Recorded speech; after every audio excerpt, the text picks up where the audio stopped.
Hello guys, this is your friend and we are back with a new fanfic. Which is what if Naruto broke his limits and built a loving harem with Haku, Fu and Hinata Part 2. And if you enjoy this fanfic then please press the like button and subscribe to my channel for more fanfic like this. And now let's start the fanfic. So true. That was a hard hit though. We still actually need the brat to take the exams tomorrow. Shikamaru silently stared at the boy in front of him. The boy's eyes seemed to slightly glaze over whenever he thought to himself as it were the case now. It was almost as if he were talking to someone. Naruto is such an enigma. Naruto sighed as he re-grounded himself in reality. Sorry for my outburst, Shikamaru. No, I'm sorry. I didn't mean it that way though. It's just that, you normally. And now, you don't. How do I put this? Shikamaru stumbled. I get it. With that said, Naruto turned on his heel walked off back to class. Not sure what to do anymore, the Nara followed shortly afterwards. It was only after the two boys left that everything erupted into chaos. What the hell just happened? The dead last beat him. Kiba lost. Roanna, you bet me 15 Ryo that Kiba would win. Pay up. Mizuki slipped away, no doubt to do some serious thinking about what he just saw. That left Iruka to clean up the aftermath. Hey, the Dobi did it. That's more evidence that points to him knowing and being capable of more than he lets on. Perhaps I'll find out something more under those goggles. After all, even with his new outfit, he kept his goggles on. There has to be a legitimate reason. Sasuke thought, walking off to sit under a tree to watch the development. Perhaps someone may even unconsciously yell a viable theory as to how and why Naruto won. Surprising. It's almost as if it's a brand new Naruto. He gives off a more confident and serious vibe and he sounds refined. My insects insist that it is indeed him, identifying him by his chakra signature. This requires more information. Was he holding back or acting irrationally on purpose? He couldn't have amassed the skills to beat a taijutsu brawler like Kiba in just a day, or even a month when Kiba has practiced every day even before attending the academy. He had to have been receiving special tutoring for some time. But why would he hide his skills? To what end? The stoic bug user remained unreadable to the outside world. But it was obvious that he was thinking of the match. Who wouldn't be? Naruto-kun won. Hinata breathed a little easier. She had worried that Naruto would have gotten hurt and lost badly to Kiba. It seemed that her concerns had been for nothing. But she couldn't help but wonder if his new behavior was due to what had happened the day before. She blushed when she remembered that she had broken down his door, and how he reacted when he found out what she did. Ino picked up a stick and poked the still unconscious Kiba in the side, but found him unresponsive. Is he dead? He's not dead, Ino pig. He's only unconscious. Quit acting like such a blonde. Sakura yelled. Oh yeah, Bill bored brow. Ino pig. They immediately started butting heads like cattle, fighting for dominance. Iruka gave a long exhale. It really was Naruto's gift to make a class go chaotic in no time flat. Everyone, get to class. Back in the class, Naruto sighed and placed his head on the desk. As he blinked he found himself in the mindscape in front of the seal. He peered through the bars and found the great fox sitting on his haunches, waiting for him. What do you want? I need advice. That will be one extra, you know. And I'm already on 97. As soon I finish up to 100, you can finally fix this damn seal into something more scenic. 97. That many. Memory doesn't lie. But I never knew you counted advice. Advice counts as help. Take it or leave it. Besides, it's been more than 6 years that I've been waiting. Naruto sighed. I'll take it. 98. The Kyuubi nodded. What is it? Am I moving too fast? I mean, I knew I was pushing it by wearing the outfit and all, but I'm revealing some skills I think I should be keeping hidden longer still. And I don't want Ito catching on to the fact that I'm not a dunce anymore. The guy still wants my bloodline. Frankly, those skills you showed weren't overcomplicated. All you did was counter Kiba's attacks. Besides, those were his weaknesses. He didn't realize that he was the only one attacking, not to mention the fact that his attacks were just attacks with muscle. They lacked any real direction or preceding thought. I don't think you have to worry over anyone suspecting what we do or did, and Ito's probably far away from here. So, is that it? Yeah, I just don't want to be suspected or put under surveillance. I don't want my name slandered or my privacy invaded. Like what the Hyuga did yesterday. The nine-tailed fox gave a toothy smirk. That's different. She did that out of concern. The boy defended. Feeling something foreign happening on the outside of his body, Naruto left the mindscape. Look. The guy's asleep. A civilian student exclaimed. I'm not surprised. They agreed for 15 minutes, but they were fighting it out for half an hour. His friend replied. Hey, I'm grateful. That's a half hour I don't have to listen to Iruka-sensei's lecture. I don't look at it that way. I look at it as a half hour of sleep lost. The boys laughed but were rudely pushed out of the way by a certain Uchiha. Out of my way. Hey, watch it. Geez. What a prick. The raven-haired youth ignored the boys whom he had affronted. He looked to the Uzumaki who seemed asleep. Perfect. This was likely an opportune time to remove those damned goggles. His curiosity had reached its peak when he replayed the fight in his mind and realized that whenever Naruto would be harmed in the face, he took more precautions to protect it than even his weakest vital areas. What aspiring ninja would do that? Shouldn't your vitals be the most guarded? He reached up to the sleeping boy and lifted his head with one hand. Unresponsive. Must be a heavy sleeper. How pathetic. Sasuke-kun, what are you doing? Ino asked. The Uchiha did not answer as he grasped the boy's goggles with his free hand and started to pull it off. Naruto's eyes opened all of a sudden and grabbed Sasuke's offending hand. What do you think you're doing, Uchiha? He bit out, already more than just a bit upset. I'm taking your goggles off. What does it look like I'm doing? The boy replied arrogantly. They're mine, so shove off. Naruto stood up and gave him a slight push away from himself. Try that again and I'll break your arm.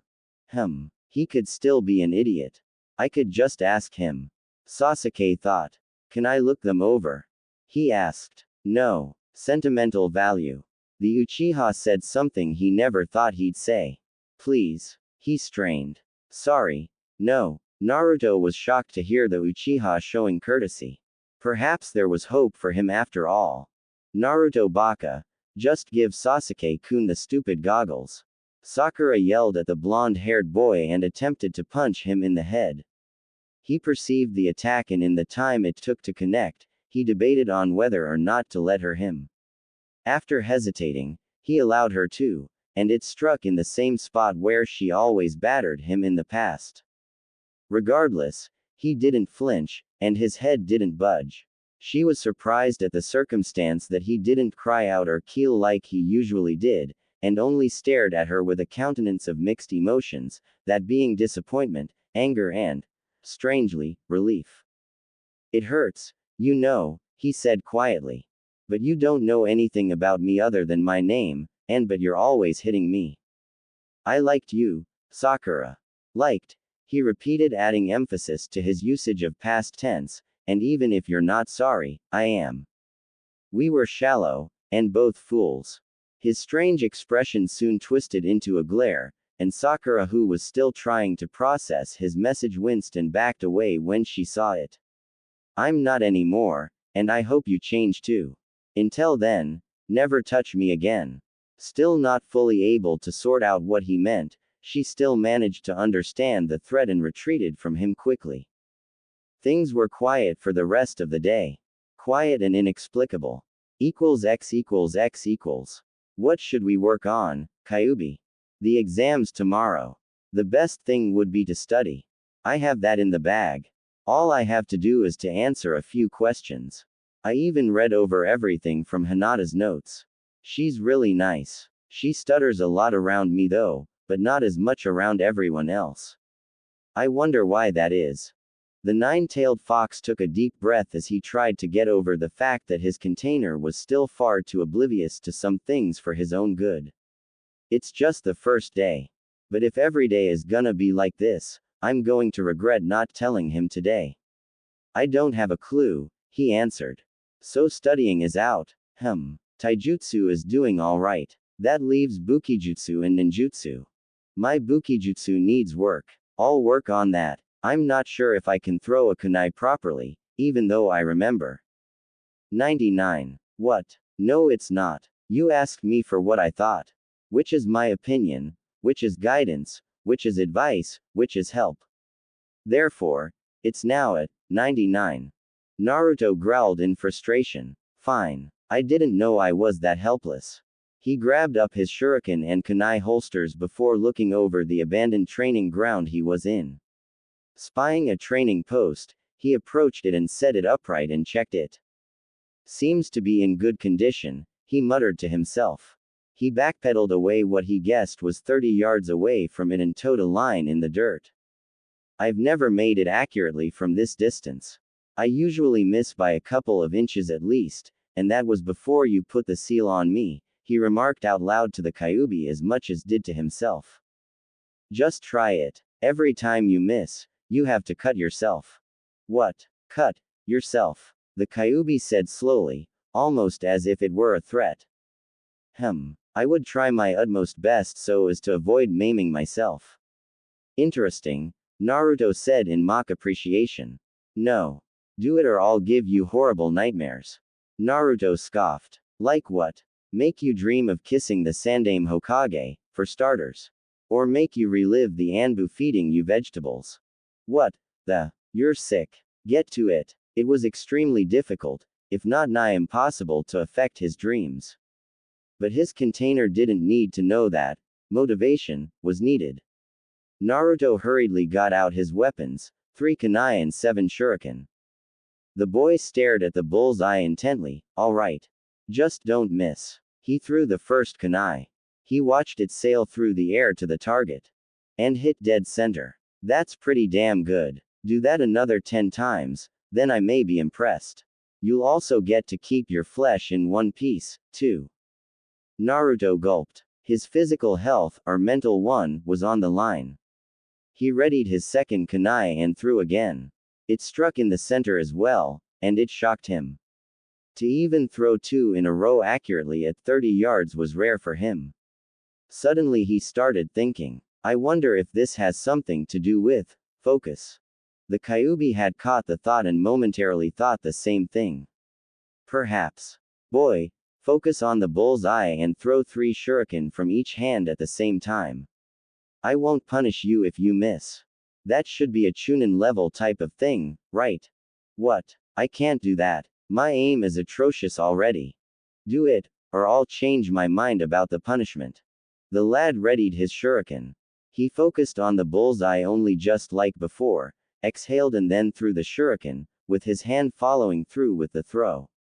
All the shuriken made it in the bullseye at relatively the same time, seemingly competing for a chance to stick. Some had knocked the others off when reaching the small dot, but the proof was there. All the shuriken had made it to the tiny bull's eye. Do it again at 50 yards. The boy retrieved all of his weapons at the bull's eye and repeated his success at 50 yards. Then 100. The yard number continued to grow until his aim missed, dropping below the bull's eye due to lack of arm strength. There was no mistake. With focus, his mental acuity as well as his aim had improved 1,000-fold overnight. He couldn't miss, unless he lacked the strength to throw. Focus. Mediocre. Yeah, right. He couldn't believe that he'd been disappointed before when he'd first gotten this aspect to his Kekai Genkai. Yada. I'm gonna rip shit up tomorrow. Watch out, Shinobi World. Badass Ninja number 1 is coming. The boy jumped up and down with a shit-eating grin on his face. Now for ninjutsu. Let's see. Henge, Kawarimi and Bunshin, shit. The boy's happy demeanor dropped. Oh no. What is it? The Kyuubi was starting to wonder if the boy was bipolar, given how quickly he changed his mood. Bunshin. What about it? Speak, boy. I don't have the chakra control for it. The Kyuubi now understood. Chakra control for the clone is impossible for you. You will never have the control to even make 10, let alone 3. I suppose that I'm to blame for that. The boy's control wasn't horrible per se. His control at the moment was excellent for an aspiring genin. He had seen Chunin at their barracks walking up trees and walking on water with just chakra and had practiced it for 18 months now. But in order to even have enough control over his Biju enhanced reserves, he would need at least 4 times the control he had now. He didn't know any more chakra control exercises at the moment, and neither did the 9 tails. In other words, unless he could get a next to impossible amount of control within the next 18 hours, he was screwed. The Bunshin is practically an image. Almost like a genjutsu. That's impossible for me. The Kyuubi nodded from inside the seal. For you to even make 10 Bunshin is like pouring water from a 5-gallon bucket through a straw. It's just not going to work unless you can convince them to let you create at least 40 Bunshins instead of 3. Or perhaps plead your case to the Sandame. What if I used Yuki Bunshins instead? Naruto asked. No use. It wouldn't look like you anyway. Just a feral man version of me. Even if a henge was used on the Bunshin, they would detect it and fail you. Even the process of making a clone with Yuki would alert the whole village that my power was being released and used. The village's Anbu would have you under chains and locks in less than a minute. No chance. Quote exclamation mark quote. Naruto swore loudly. Everything is stacked against me. Do you know any other cloning techniques? Do I look like I would busy myself learning Bunshin techniques of you ninjin? Kyuubi spat. Guess that's a no. I'll have to talk to Gigi then. The boy got his throwing weapons together and replaced them back into the holster and made his leave. As he ran to the Hokage tower to see his surrogate grandfather, he wondered if he would be able to help him with his unfortunate situation. X equals X equals. The Sandame Hokage stamped another document with his seal of approval. Damn it all. I'm getting too old for this shit. One of these days, I'm gonna burn it down for all the good this paperwork is. Introducing a break in his thoughts, the door opened a bit and his secretary poked her head inside. Hello Hokage-sama. I have brought more documents that was sent here seeking approval. Great. It seems that's all my secretary is good for. To bring more paperwork. Just when I thought I was almost done.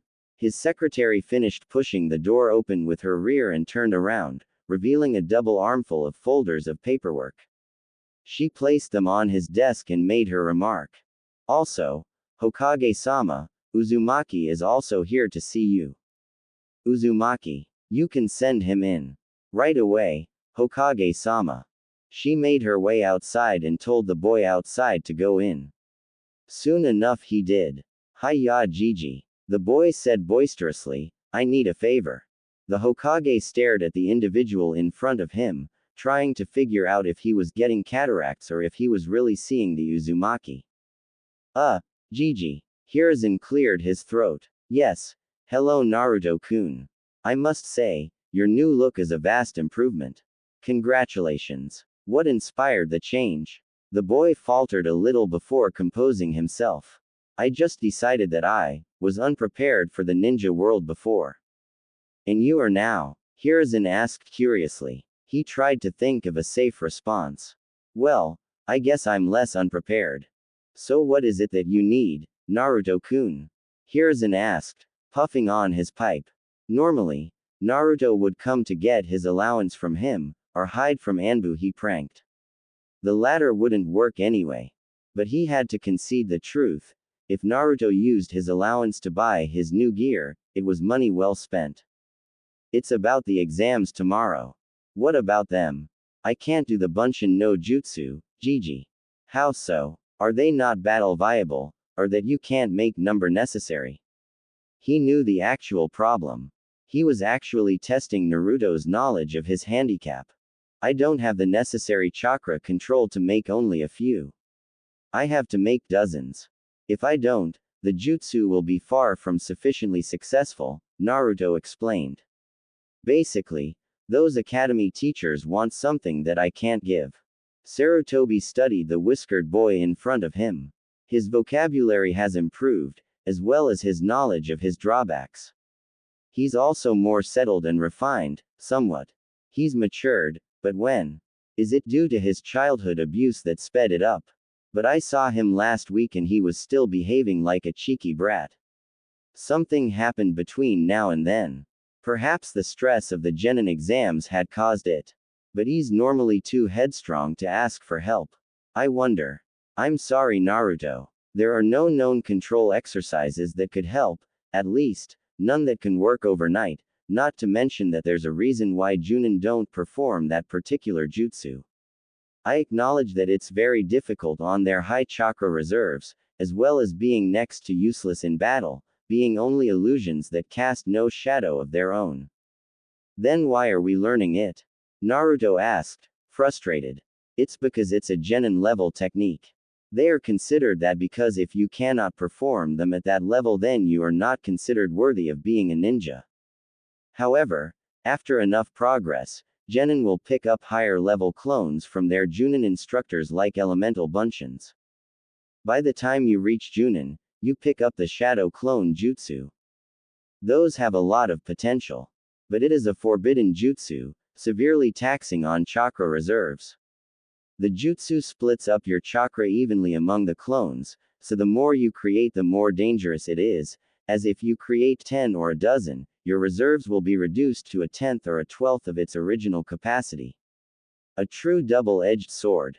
Not to mention the mental issues from received memories when they disperse. Are you still following? Yeah, I'm still following. Were you expecting me to fall asleep or something? Yes, I did. If what you're saying is true, then why not teach me a higher bunshin technique? Naruto pleaded. Since I have more chakra, I should learn a more advanced clone jutsu, that's common sense. I'm sorry, Naruto-kun. If I help you directly with your training, it would be frowned upon because of my position giving you something of an advantage, Sarutobi explained. How about indirectly, then? Naruto whispered in a scandalous-sounding tone. No, Naruto. My position was built on trust. I cannot disgrace it by dealings done under the table. Naruto was disappointed. Ah, what? Isn't that what being a ninja is all about? Gotta pull a little sneaky from time to time, am I right? Seeing the man's frown made the boy deflate. What if you find some way for me to make more than the ruled 3? Can't that work? I don't predict much good coming from that, Naruto. It would show me making a special case for you, another example of favoritism. I cannot do anything within my power to help. Perhaps you could ask them tomorrow. The only other solution points to that of you requesting a Junin or Chunin's help to teach you a new bunshin technique. I recommend favoring one right now. Now it was Naruto's face to show how upset he was, despite trying his best to hide it. He knew that the Hokage wanted what was best for him, even though this was probably one of the worst things he'd ever done to him, that is, not helping him in the way he should have. I guess so. Thanks, Gigi. You're welcome, Naruto-kun. Naruto made his exit and shut the door behind him. Sarutobi released a huge sigh. The aged Sandaime returned to his paperwork, yet unable to think of anything else than seeing the boy's disappointed and accusing expression. Accusing him of sabotage and neglect. Most likely guilty. He was especially guilty of not trying more. X=X=X=. Well, at least you tried. I know. But none of the higher-ups wanted to train me. Probably because of my status. Didn't know I was discriminated by them too. So many excuses. Busy. Late. Don't feel like it. Sick relatives. Naruto was growing angrier with each excuse he repeated. Quote exclamation mark. We'll show them, Kyuubi. Why are we even trying to get on a team, anyway? Just to have one of these Junin pricks order us around. He exclaimed the last question, exasperated almost to the point of tears. My teammates probably won't even work with me. Each expletive growing louder than the last. He kicked down his dilapidated dining room table and it fell over, collapsing in pieces. He finally huddled in the corner of the room, crying. Why? He sobbed. I don't even want that damn hat anymore. To be leader of a village like this. They all hate me. Look, Naruto, the Kyuubi slipped and called Naruto by name, a rarity in itself. The distraught boy barely noticed in his emotional state. Yeah. You know what you want. You want to kill a scumming bastard who wants to eat your goddamn brains just to get your Kekai Genkai, and if he isn't wiped out, a lot of people are gonna die. You want to become someone that people can look up to, not necessarily the Hokage. You want to get powerful to do everything you want. And if you are going to allow a simple bunshin to stand in your way of that ambition, you're not Naruto. You're just a washed up wuss who gave up. Now get the up and grow a backbone. Naruto, who had been listening half-heartedly, restrained himself from laughing at the adverse temperaments in the attempted motivational speech but had his usual confidence and determination return, that was clear by merely looking at his eyes. That's right. He knew why he lived. If for nothing else, he wanted to avenge the death of his parents. That was his drive and he wasn't going to have some ignorant civilians and biased ninja stand in his way of that. If anything, they were the ones that pumped him full of the hate that made him want to take it out on his parents' killers. Thanks Kyuubi. I needed that. Kurama. Excuse me. That's my name, boy. My name is Kurama. I'm getting so damn sick of you calling my title as a name. Hey. Good night Kurama. Good night Naruto. X equals X equals. Next. Uchiha Sasuke. The instructor announced. Said boy frowned and stood. Finally, it was his turn. Ninjutsu was his forte, his field of expertise in the class. He would do nothing short of perfect. He made his way to the designated room and shut the door behind him. Troublesome. Couldn't they have let me just go on home? A certain Nara grumbled to his whiskered companion. I already passed. There was no need to keep me here. Quit your complaining. At least you passed. Naruto retorted, eyeing Shikamaru's Hitai with rising envy. He had tied it around his upper arm on his biceps. It's a forehead protector. Why don't you wear there? I'm not complaining. I'm merely saying how displeased I am. And it doesn't matter where you wear it, as long as you have it in noticeable view, it's not against the rules. And what do you mean? At least I passed. Practically everyone passed. Only you and Ino are left. Troublesome. I'm saying that because there is a high chance I won't.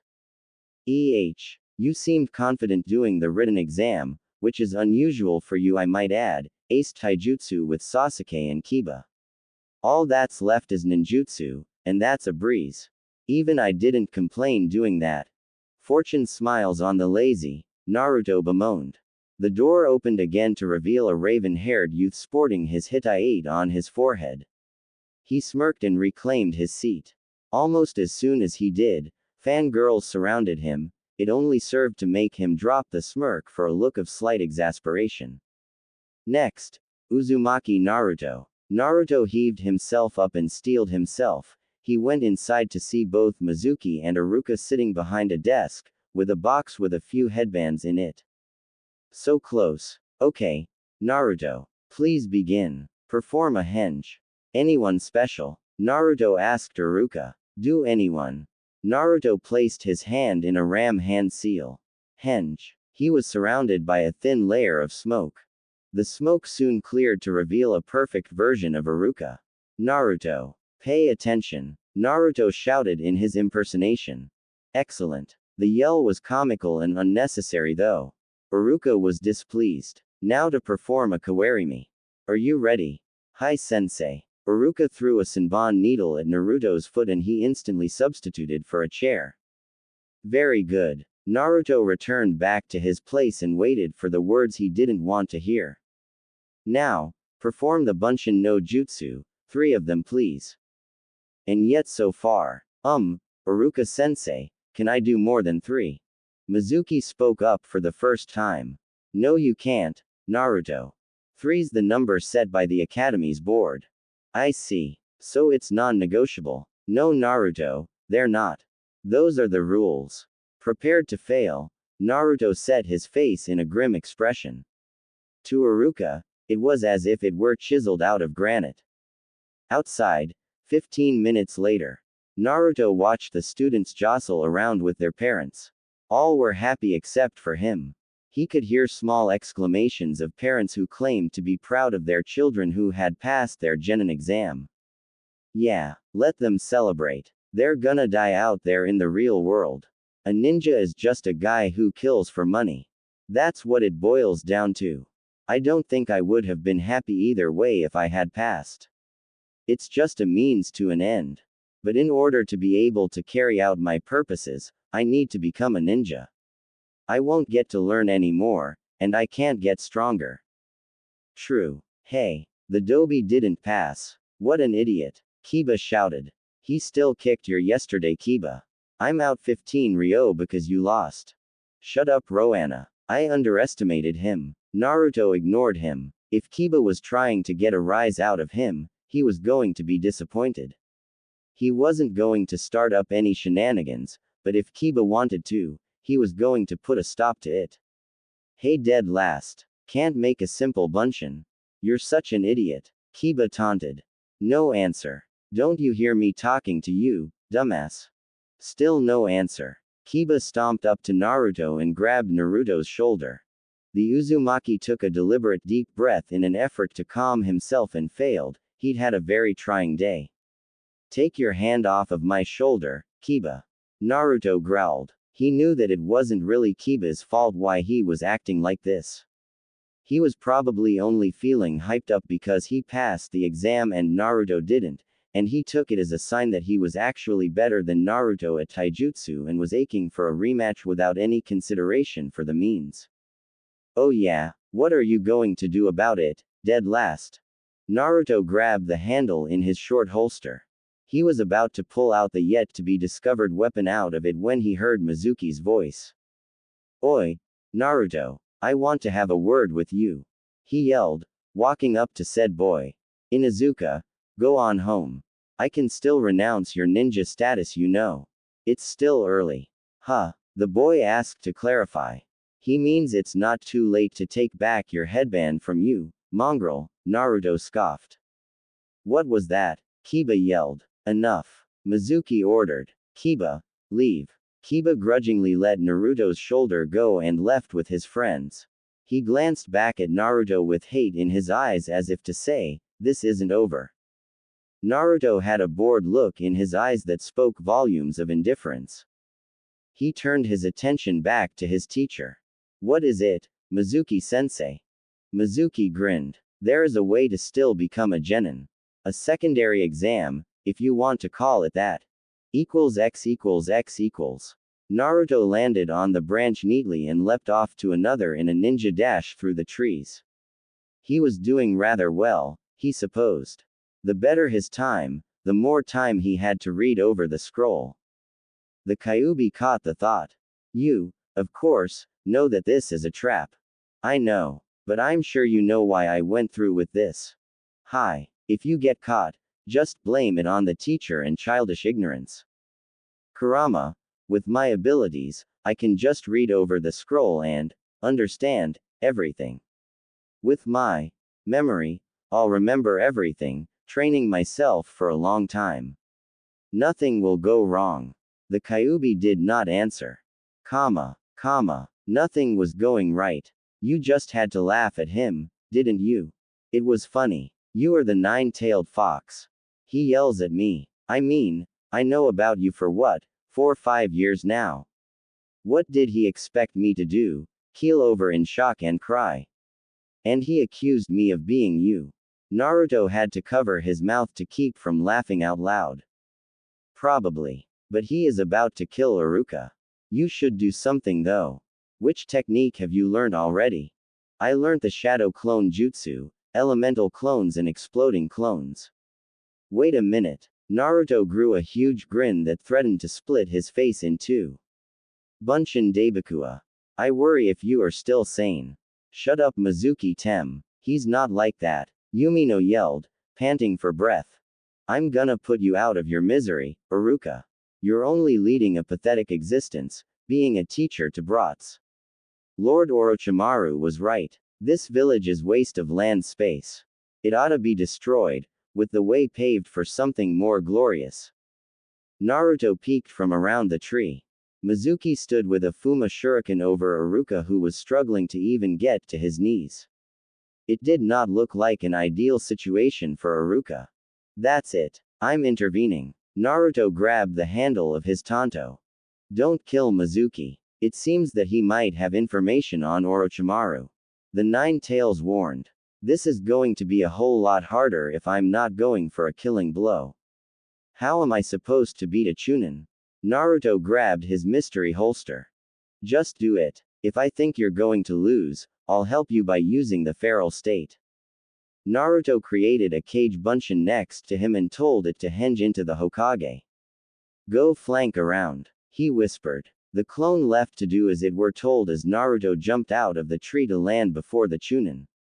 Oi, Mizuki. So you think I'm the Kyuubi, huh? He yelled at the betrayer.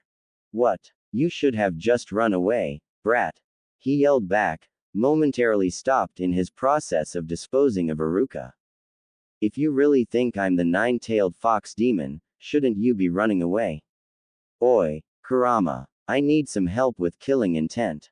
The Biju complied and channeled his concentrated killing intent at the ninja criminal to the point that of making him fall to his knees, but he fought it, soon regaining control of his legs. I'm used to Lord Orochimaru's killing intent. Yours doesn't even come close. Mizuki strained through gritted teeth. Naruto frowned. Damn. Maybe it's because Kurama has to channel it through me, the reasons it's not as strong as it should be. Mizuki. What is the meaning of this? What are you doing with Iruka-san? The silver-haired Chunin paled when he heard the Hokage's voice. He turned around slowly to see Hiruzen, frowning like a thundercloud. After looking closer, Mizuki did a bit of a double take and grinned. Nice try, Naruto. I see that it's just a henge. But even so, how did he do that? He can't do a bunshin and bunshin can't talk or be hidden under henge. He must have learned a bunshin technique from the scroll. But which one's a clone? He took two kunai and threw them at blurring speeds at both Narutos. Both exploded into smoke. One into nothing, one into a log. HN. Cage bunshin. Impressive. But I'm a Chunin. You're not even a genin. He yelled, looking up into the trees. He got no answer to his taunt. If you don't come back, I'll kill Iruka. He still heard nothing except for a stray owl, hooting its cry. Deciding to make good on his threat, he looked down again while taking out a kunai. He gawked. Iruka wasn't there. What's the matter? The ethereal-sounding voice seemed to come from everywhere. Where are you? I'm going to gut you like a fish. The Chunin yelled. All right, I'm coming, Naruto said, as if in multiple voices. We're all coming.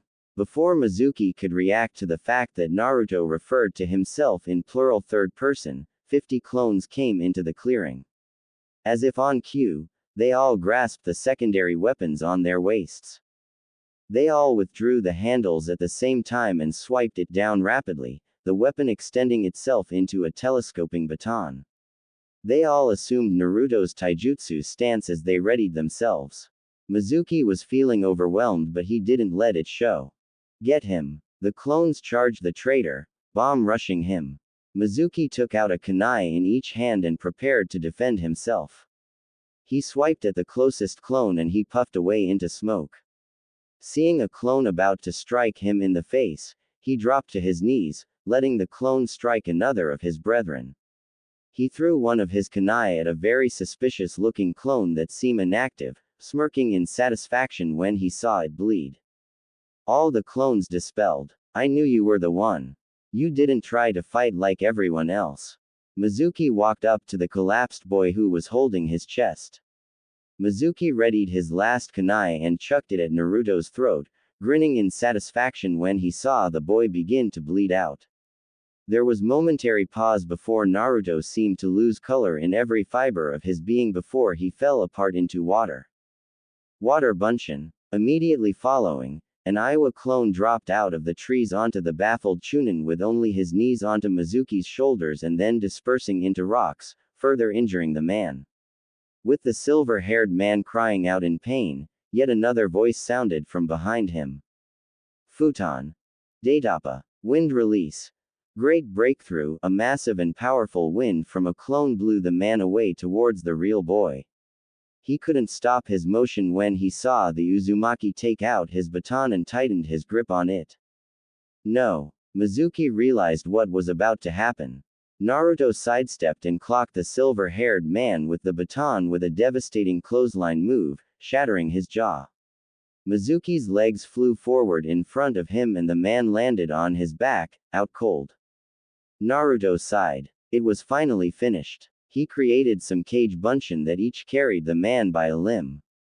He was joined by two more cage bunshin that had Iruka leaning on his shoulder and another who had the forbidden scroll of seals. They walked back to the village, not one word passing between them. X equals X equals. Hiruzen sighed and put away the ball. He had seen enough. They were almost here anyway. He had felt disappointed when he had learnt that Naruto didn't pass his exam, but he wasn't surprised. The genin exams were practically rigged against him and creating weak genin in the process. He couldn't help him. But somewhere along the line, he felt that he should have done more to help Naruto. But how did Naruto learn those fighting skills, the jutsu? Someone was helping him but he did not know who. Or rather, he did not know of anyone willing to teach the pariah of the village a jutsu of any kind. A few knocks came at the door. Hiruzen sighed. Come in Iruka-san, Naruto-kun. The door opened to reveal said people who one of which dispelled his clones carrying Mizuki. The action dropped the traitor unceremoniously to the floor. Sarutobi sensed his Anbu about to attack so he diverted them by ordering them to carry the unconscious man to Morino Ibiki at torture and interrogations. They disappeared with the captured man, akin to nothing more than spirits. Hokage-sama, it's been a long night for me, I would like to return home, or go to a hospital, and I may have injured something. The Chunin requested. Very well, Iruka. You may go. The Chunin was about to go when he hesitated. Naruto. The boy turned around to look at him. Hi. Yumino took off his headband and walked up to Naruto and dropped it into his hands. Arigato, Naruto, for saving me. I'll see you come Monday. Naruto understood but feigned ignorance. Monday? He asked. Hi. Congratulations Naruto. You're now a ninja, Iruka said with a smile. Naruto didn't mirror the countenance. Come on Naruto, smile a little. Why don't you put it on? Put it on your forehead, let's see how it looks. Sarutobi asked. I would rather not. I have an embarrassing scar there. Naruto said. Iruka thought back to the day before concerning the goggles fiasco. I see. Okay. He affirmed to him, not wanting to affront or offend the Uzumaki. When you're at home, then. Sarutobi, on the other hand, wasn't convinced. For as long as he knew Naruto, he didn't scar easily, especially with his condition, that of being a Jinchuriki. Nothing short of a branding would scar him. Naruto, you're among friends.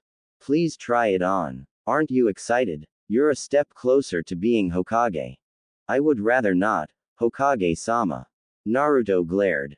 Hiruzen was surprised. He had expected Naruto to be bouncing off the walls.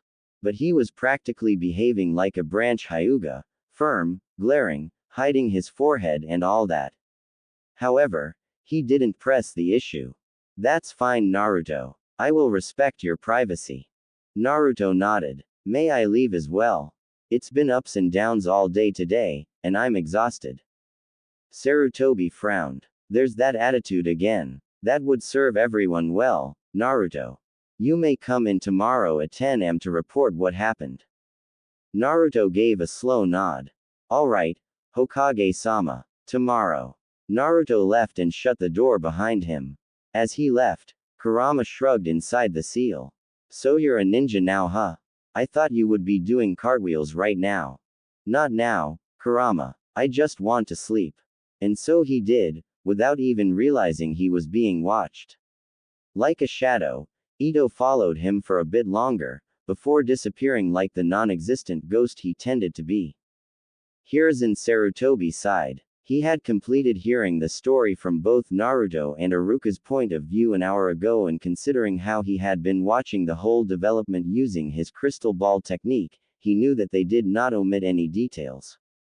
Because of that damned defector Mizuki, Naruto is now fully aware of his Jinchuriki status. The Hokage cursed internally. Some choice swears that he hadn't used in years. He hadn't wanted Naruto to know about his inner demon, but now that he thought about it, regardless if whether or not he should have been told by Hiruzen himself from an earlier age, it hadn't been fair to assume that Naruto would never have found out about it eventually. However, one thing concerned him greatly: the boy had taken it so well. Something like that should have fazed him, despite acquiring some sense of maturity like he had seemed to have gotten overnight. Instead, Naruto had laughed. But I'm sure that no one's told him. But if they did, someone's head is going to roll. Everyone in the village knew the penalty for speaking about something that is forbidden under S-rank secrecy. That was one issue. The next one, albeit less serious, was still enigmatic. Naruto, an aspiring genin, had beaten a chunin like Mizuki. The man had years of experience over Naruto with smarts and weight class, yet Naruto had tricked him, fought him and used jutsus with a fairly high degree of proficiency, and that didn't even include the fact that Naruto was now well versed in taijutsu. Then there was how quickly he learned the shadow clone jutsu as well as the elemental clone variants. To even learn the shadow clone jutsu in a few hours is stupendous for anyone short of a genius and a jonin, much less elemental bunshins as well. As it stands now, Naruto is the strongest in his class, at least twice as strong as the so-called prodigy Uchiha Sasuke. If he gets placed on that team, the team will be the strongest and imbalanced. But which team? I'll need discuss it with the Jonin senseis tomorrow. They already know about the incident. Sarutobi rested his chin on his hands, suddenly feeling wistful. To think Naruto has grown the most and is the strongest of his generation without our assistance, as much as it shames me to say it, is unsettling. The aged Hokage puffed on his pipe twice and returned to his work. While doing so, he discovered a note between two reports that warranted his attention. I shall return to check up on the dealings of the changes I have instated.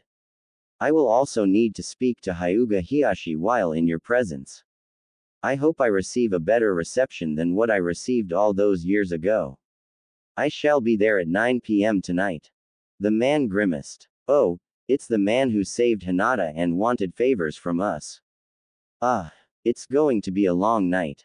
X equals X equals. A boy was currently sitting in a lotus position with his hands in a ram seal. He wasn't trying to perform a jutsu, or concentrating his chakra to use. He found that doing this as a form of meditational exercise helped him to relax and collect his thoughts, and sift through his memories. However, one kept disturbing him, that being of how he'd gotten killed last night by Mizuki. Naruto opened his eyes and raised an eyebrow. Where did he get that visualized thought? It's as if he remembered dying, when he obviously didn't. He visualized it again, and got stuck trying to figure out why. Deciding to experiment, he created two cage bunshins, shadow clones. He whispered to one of them to dispose of the other when they were out of sight, careful to not let the other catch on that he was about to get murdered. All right, you two, he said aloud, go into the forest. They complied and went into the dense gathering of trees. 2 minutes later, Naruto felt an influx of information, already embedding itself in his memory, never to be forgotten. Then he heard the clone he had ordered to kill the other return back to him with a smirk on his face. I got it done, boss. You gonna let me on why I had to off the other guy? Naruto smiled in response, fully realizing what had happened. Sure do. So you gonna tell me? Kid, you alright? You do know you're talking to yourself, right? People will think you're crazy, the fox said, speaking for the first time since the day's beginning. Huh? The clone asked. I can hear Kurama. I'm not crazy. He is. The clone said, pointing at the original Naruto. Naruto did a double take. First off, I'm not crazy. Second, Naruto pointed to his gut. Kurama is inside me, not you. How the heck did he hear the Kyuubi? Damn clone. Ing twat. Both of the boys stopped and stared at each other. Can you hear me think? Naruto asked in his mind. No shit. Of course I can. Naruto heard the answer in his own mind, courtesy of the clone that appeared to be in thought. Kurama was, well, he felt confused and excited. The only person he ever really had to talk to, or at, depending on how his container perceived it, was Naruto, and with this, he'd actually be able to talk to more people, even if they were technically the same brat. The seal must have made it possible for you both to communicate by telepathy.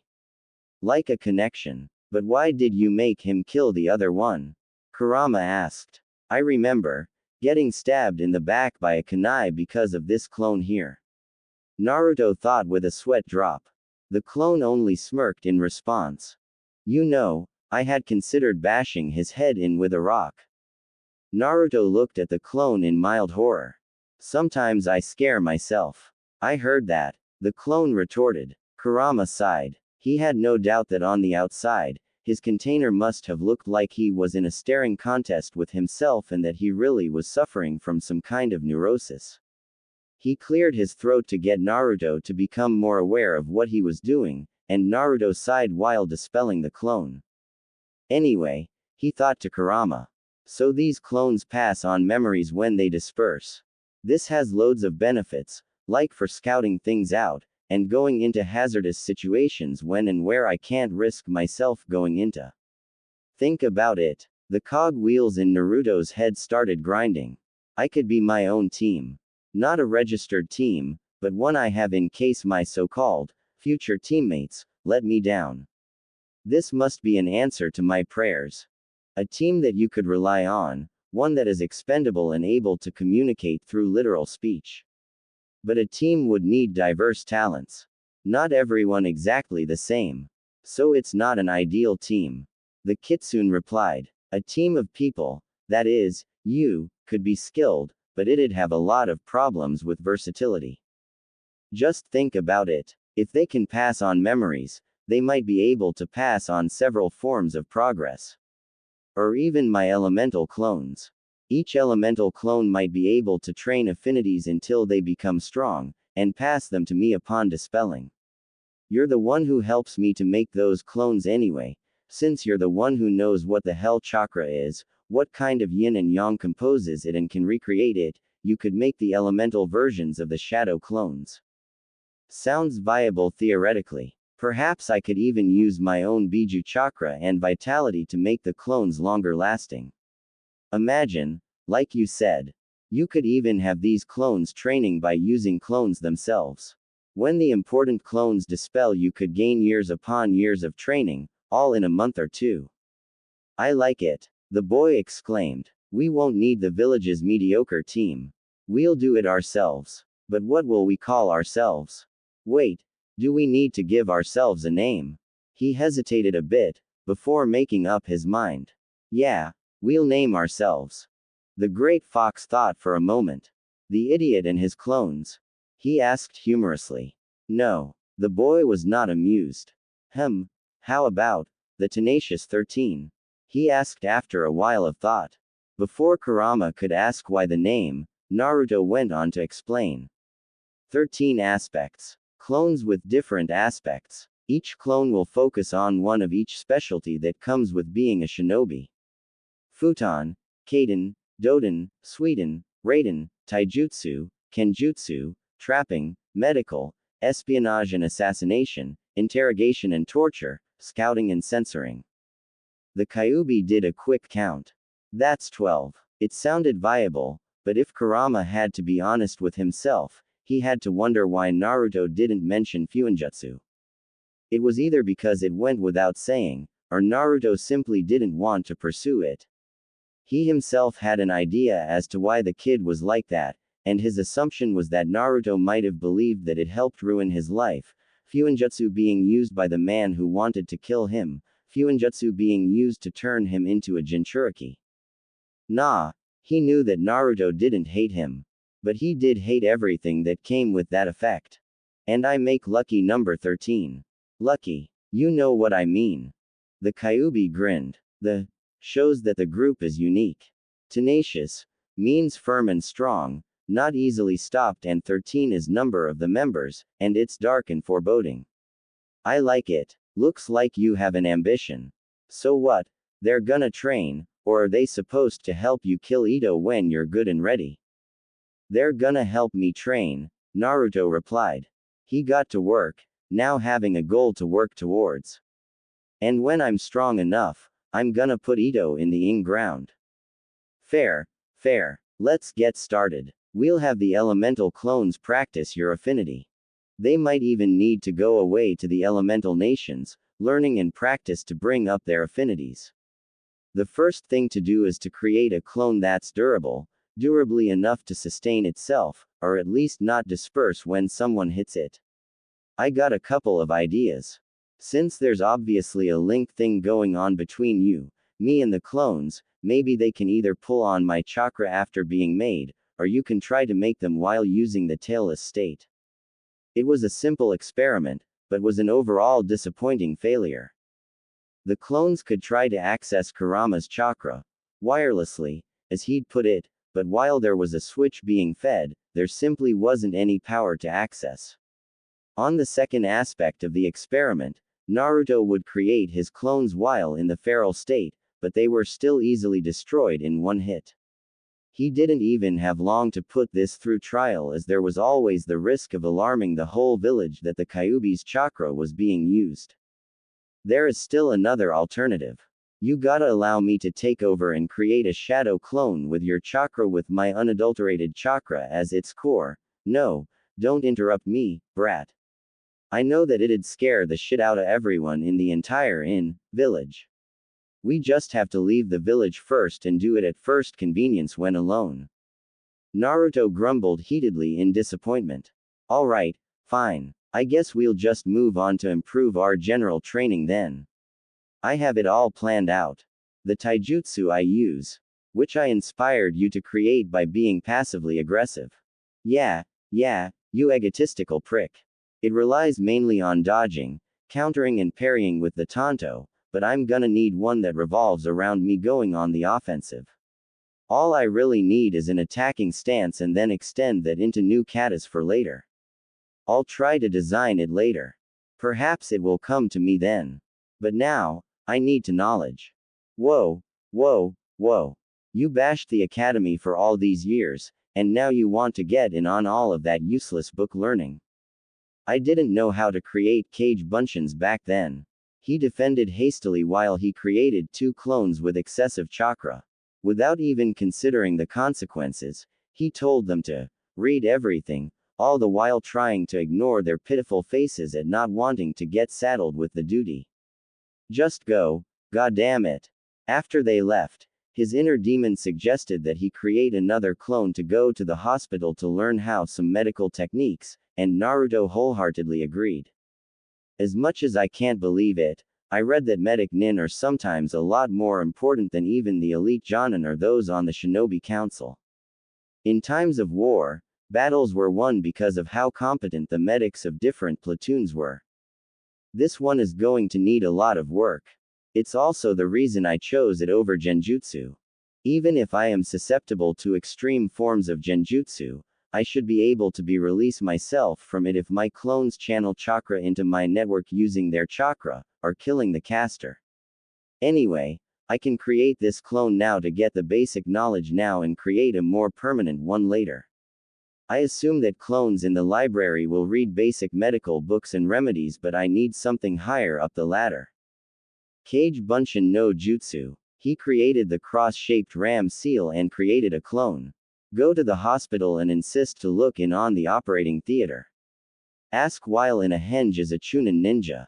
Also, try to see if you could get to read any medical books they have. If they ask why, tell them you want to become a medical ninja, he ordered. Curry favor them, bribe them, kiss their asses if you have to. The clone nodded. You got it, boss, he yelled before using a body fare to leave. Okay, that's done. Next, we have interrogation and torture. Naruto seethed a little, remembering his past. For once, all those mob beatings in the past are going to come in handy. I won't be squeamish when it comes to inflicting pain or using mind games on opponents. He gritted his teeth as he recalled how the villagers had expressed their intense dislike and hatred of him both verbally and physically. I can go over to the Department of Torture and Interrogations now. After all, I know where it is and I've got nothing better to do. Scouting and censoring, I'll think of something later.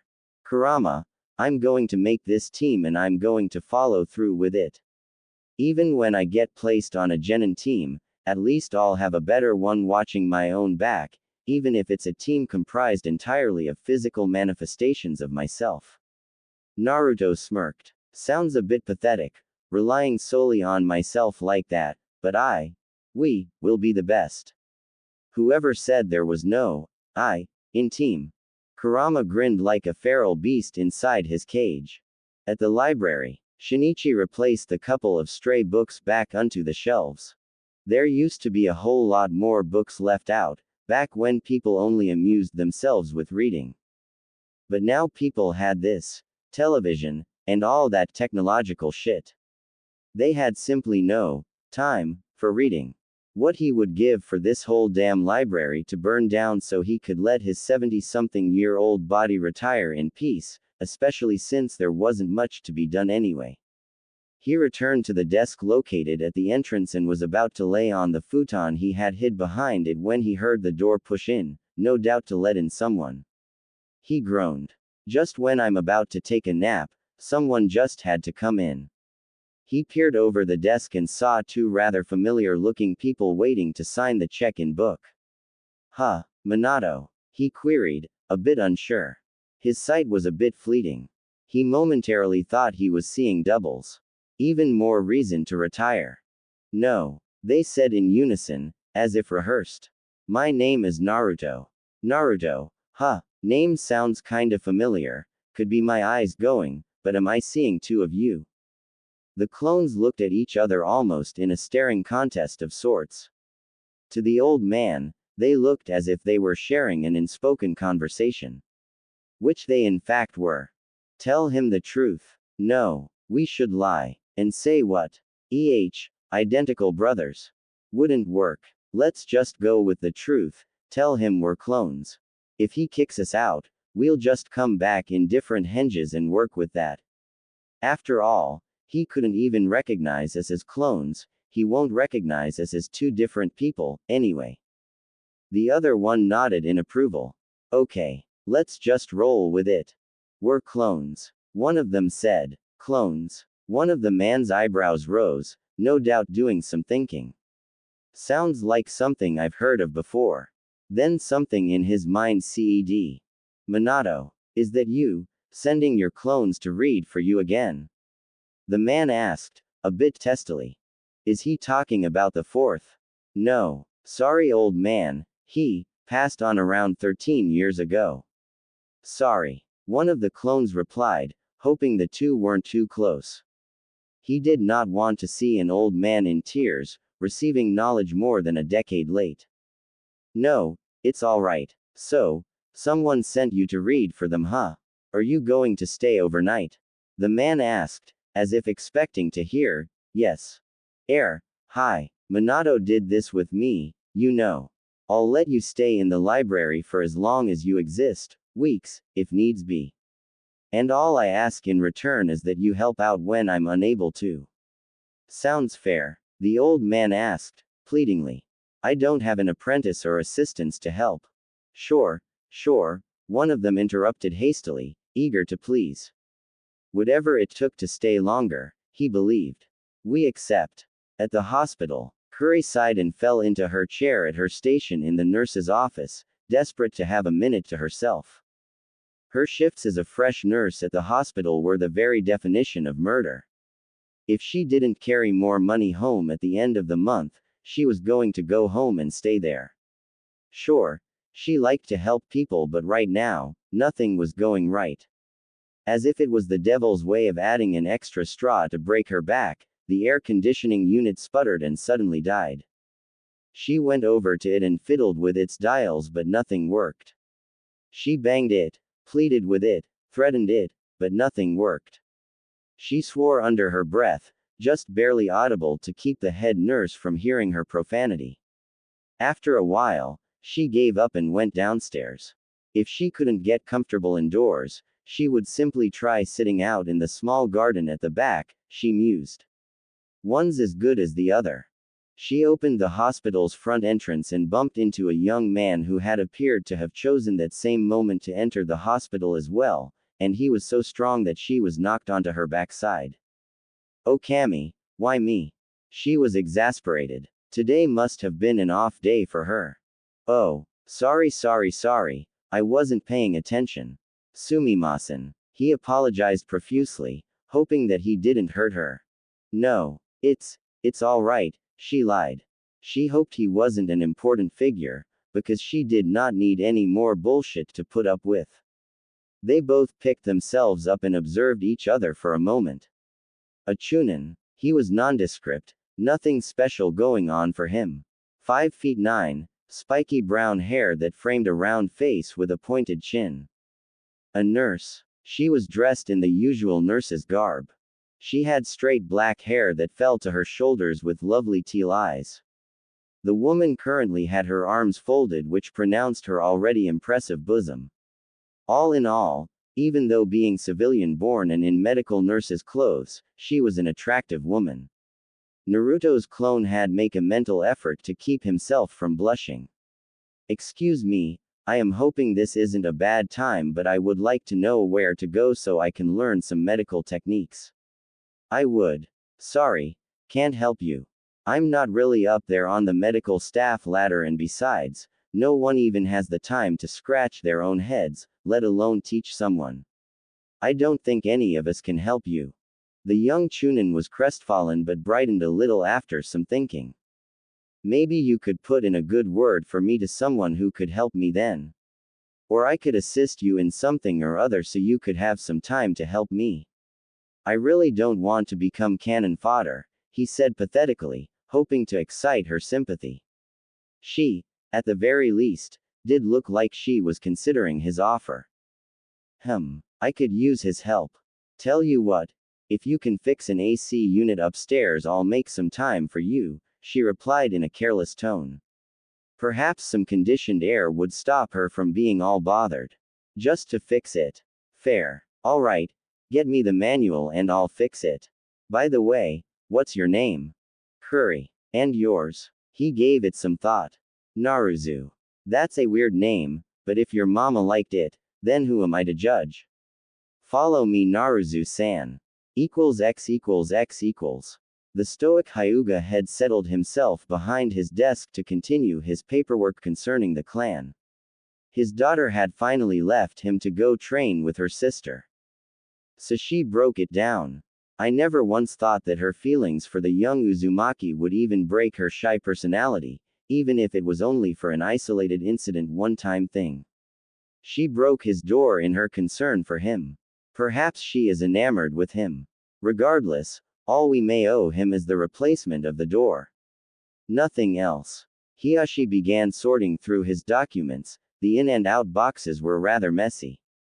Soon, they were neatly organized and all the paperwork approved were stamped and signed while the others went into the waste basket. He was a rather quick and efficient and he rather enjoyed doing it. But soon after he had no more to continue and he was left with nothing to do. He went into deep thought about his elder daughter and how she was going to be placed on a newly christened genin team come Monday morning. Just as he was about to brainstorm who her potential teammates could be, a knock came at his door. Who could that be? Hiyashi activated his Byakugan to see through the door. Why is there an Anbu op here? He mused. He's probably an errand from the Hokage. But what? Deciding to find out the answers, he invited the military shinobi inside. The Anbu entered into the room with grace and wariness, not one movement wasted as he were nothing but a clock. He stood, somewhat at attention in front of the Hyuga clan head. Close at his heels was a sentient branch Hyuga, no doubt an escort. How may I help you? The Anbu answered in a level tone. Lord Hokage wished for you to receive this letter. He retrieved a note of seemingly nowhere and handed to him before using a body fare to leave. The branch member took his leave as well now that his job was complete, leaving the clan head to have some privacy. Only then did the man open his letter. The document could hardly be called a note, let alone a letter. The whole message was written as if it nothing but a little ditty. The man from back then has come back again. Make sure to be on time at 9 tonight. He hopes there will be no fuss over what we shall discuss. Solo is the way to go. Hiashi closed his eyes. No doubt that the Hokage was an avid reader of poetry and decided to code the letter like that of one. The message was clear to him though, although that could be to the cause that the message involved him directly. It probably means that the man that rescued Hinata has returned and wishes to speak to the Sandame and myself about the favors we did for him. Noble and selfless they may be, they feel suspicious, considering that he said he doesn't pledge loyalty to Konoha. He never did cotton to the man. Despite hiding his face, Hiashi always felt like he was talking to someone different each time, despite the fact that he always felt familiar and that, not that he would ever admit it, scared him. The Hyuga sat patiently, waiting for their guest to arrive. He looked to the Sandame Hokage who was currently seated by his large desk that tied into his title. Both men were yet to speak to each other and that served to make things more awkward between them. Frankly, Hiashi preparing to leave the second 9:01 p.m. struck on the clock. He was an important official, as well as the Sarutobi himself. They had no time to waste, especially with someone whose identity was yet to be discovered. Besides, he wanted every excuse possible to avoid meeting the man they were waiting for. Suddenly, the clock hit 9 p.m. and in that same second a man appeared in the center of the room via a body fare. He was dressed as before, not a single hair out of place. However, there was a markedly obvious lack of seals on his person, unlike the first time they encountered him all those years ago. Good evening, Hokage-sama, Lord Hiashi. I hope I've not been tardy, he remarked flatly. Welcome, may we have your name, or at least a handle we can use? It would make things flow more smoothly, the Hiruzen requested. I can give you a handle. Call me Sagan. Sagan, Hiashi asked. Weird name to choose. The hooded man said nothing in response. Anxious to clear the air of the growing tension, Hiruzen cleared his throat. Sagan-san, we're here to discuss the results of your requests roughly 2.5 years ago. Sarutobi continued. That's why you're here, is it not? Ah, yes. So, how is the soup kitchen getting along? Oh, and make it brief. I'm sure we have other places we'd rather be right now, Sagan replied, much to the Hyuga's ire. It's doing well, if I may say so myself. As per financing is concerned, the Hyuga clan has given quite a bit of funding since its opening. I believe that many of the people who frequent it are the people who suffered during the Nine Tails' attack.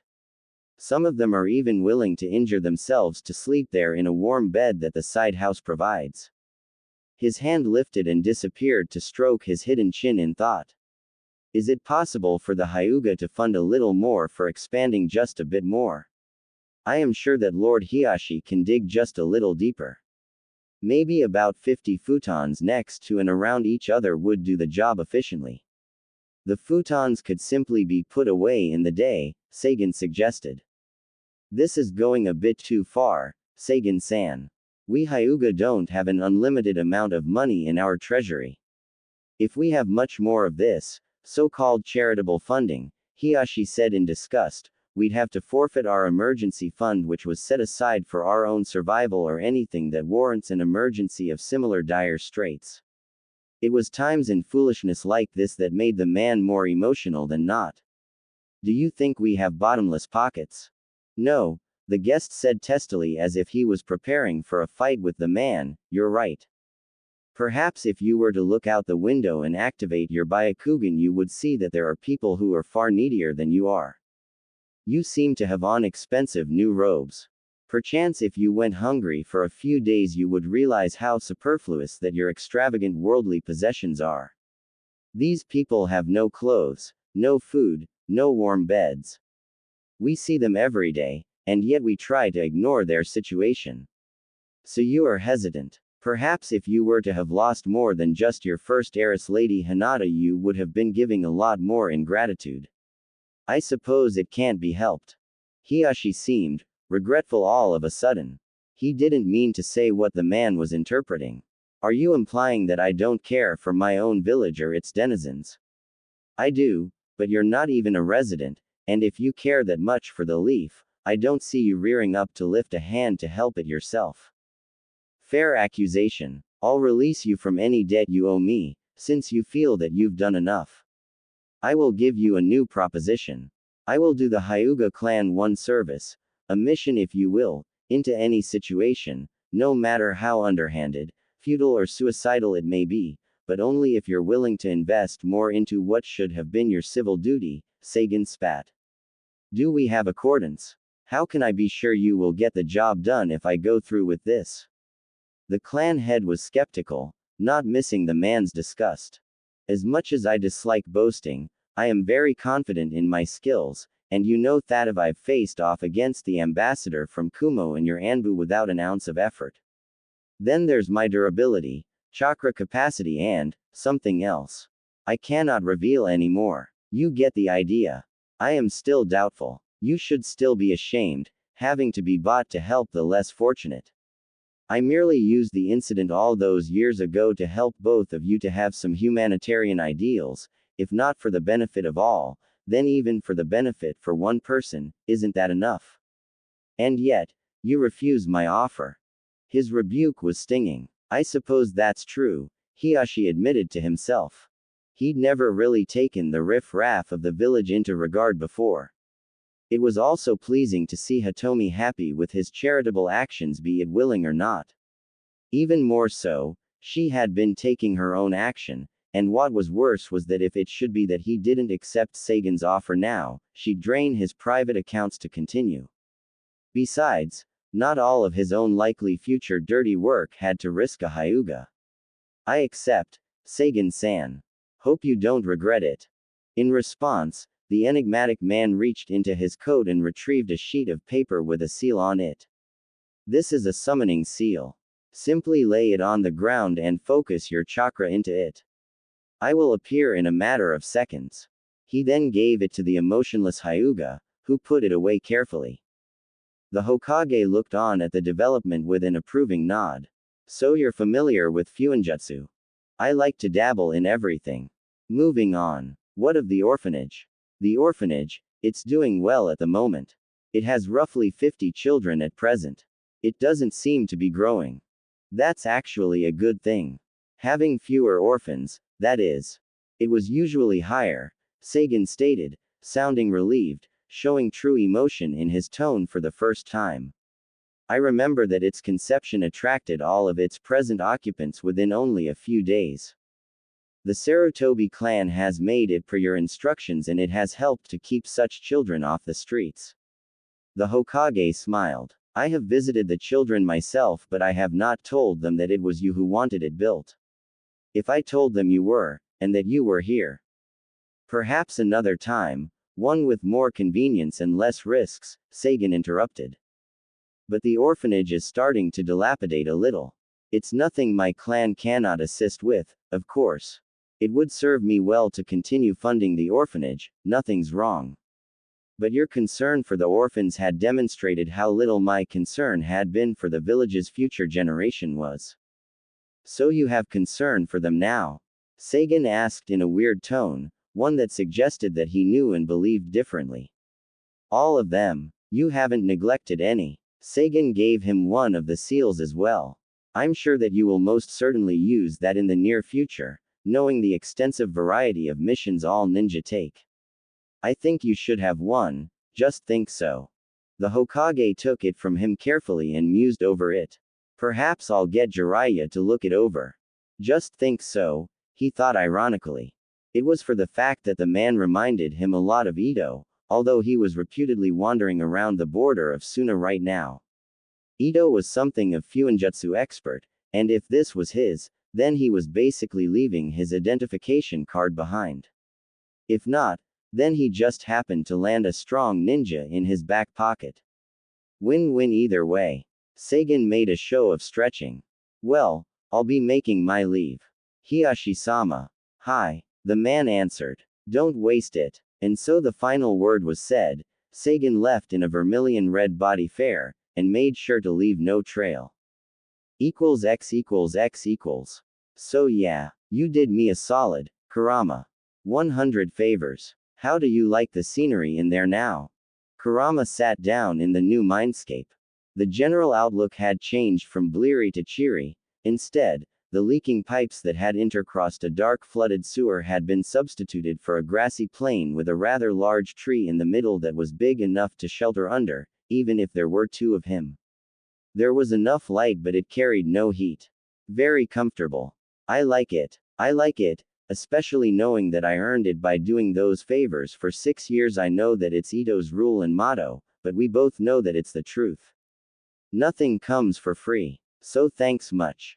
Though the fox was markedly happier, Naruto still couldn't help but feel a little disgruntled. There were times I felt like you cheated me to get to 100 quicker. I'm a kitsune, deal with it. I didn't want to put up with that shithole of a mindscape a day longer than I had to. Naruto rolled his eyes mentally. Whatever. Naruto walked into his classroom and took his seat quietly. Just as he got comfortable, he heard a shout. A certain boy couldn't leave damn well enough alone. Oi, dead last. This class today is only for those who passed. Kiba shouted, his high volume catching the attention of the whole class. And who the hell died to get you that hit I ate? Naruto ignored the insult, but Shino was the only one noticed that Iruka flinched when Kiba made his last boisterous statement. He would have to find out why later. He could recall the conversation he'd overheard between the blonde and Shikamaru on Friday. Naruto himself had sounded so sure that he was going to fail, and Shino had learned that he had in fact failed. But now, here he was, forehead protector and all. Sasuke took a note of Naruto, seeing him for the first time without his goggles. Sentimental value. My, he must have been hiding his forehead. If he loved his goggles so much, he would have just worn his Hittite somewhere else. In the meantime, whilst everyone else, what to say? Can't tell them about what happened about Mizuki. What's the closest thing to the truth? Naruto passed because he was able to create clones after all. That's why he's here. Iruka lied smoothly, hoping they would buy it. Naruto shared a look with his teacher. The Aburame didn't miss that either, and he frowned behind his shades. Anyway, you are all registered genin. So be quiet and act like it. I'll read out team placements in a minute. Yumino went on, glancing at Naruto. He still seemed indifferent. Where did I go wrong? He waited for the class to hush themselves before taking out the folder with the team information out of his desk and begun to read. Naruto listened to the team placements for 1 through to 6. It was just as he had predicted. All the civilian scores had really rounded off themselves, so they would all be placed on balanced teams. Damn, he loved being a smart, and Kurama caught the thought and added in his 2 cents. Tell me about it. And that's Team 6. Your sensei is, Iruka droned. Okay, Kurama, let's see if I'm right about the rookie placements. Sakura Haruno, Kiba Inuzuka and Sasuke Uchiha will form Team 7. Your Jonin sensei is Kakashi Hatake. What the hell, Iruka sensei? How am I on the faggot and fangirls team? Can't I get to be on some other team? Kiba complained loudly. Sakura mumbled something about Inu idiots under her breath, and it wasn't too good either. The last, Uchiha was perhaps the most displeased of all. If anything, he would have wanted Naruto on his team, simply because he was showing himself more competent of late. Kiba, the teams were created by an averaged score. We create the teams based on average. Sakura and Sasuke had the best scores while yours was abysmal at best. If anything, they're picking up your slack. Frankly, if we didn't have either of the two rookies of the year, then you would have failed the program. Now be quiet. Iruka humiliated the Inuzuka while the CL laughed at him. Kiba sat down again in disappointment while Naruto smirked, glad that Inuzuka was getting some comeuppance, though it was his own prodding that had led up to this. Meh, maybe he'll make it up to the guy later or something. Next squad will be composed of Shino Aburame, Hinata Hyuga. Time for the moment of truth Kurama. Quiet, I want to hear what he's saying. And Naruto Uzumaki. Your Jonin sensei is Kurenai Yuhi. You will compose Team 8. Well. Someone was right on the money. It seems to me that you do have a good head on your shoulders after all. Naruto sighed happily. He had hoped that Hinata would have ended up on his team, since he had decided last week that she was fine in his books. Was there any doubt? My friend, the doubt itself was bigger than my actual size. Team 9 is still in circulation. Team 10 is Shikamaru Nara, Choji Akamichi and Ino Yamanaka. Your Jonin sensei is Asuma Sarutobi. The Kitsune was surprised that Naruto was correct to the letter about his predictions. His analytical skills were impressive. You'll all wait for your Jonin senseis in room 4, Iruka continued. They will arrive just after lunch hour. You're all dismissed, and you have my blessings. He smiled at them all sadly, thinking about how his children were growing up. And good luck being the shinobis of the next generation. X equals X equals. Has anyone ever heard of her before? Naruto put the question out to his teammates. Shino pushed up his glees before responding. I believe that's she called the upcoming Genjutsu Mistress of Konoha, he said simply. I know nothing else. Hi. She is a good friend of my K-Ka-san. Hinata stuttered a bit. Naruto's thoughts were already racing. Hey, Genjutsu you say, huh? At least I won't be susceptible to it anytime soon. You got my back with that, right Kurama? No, if I keep helping you, you won't really grow. Why start refusing help now?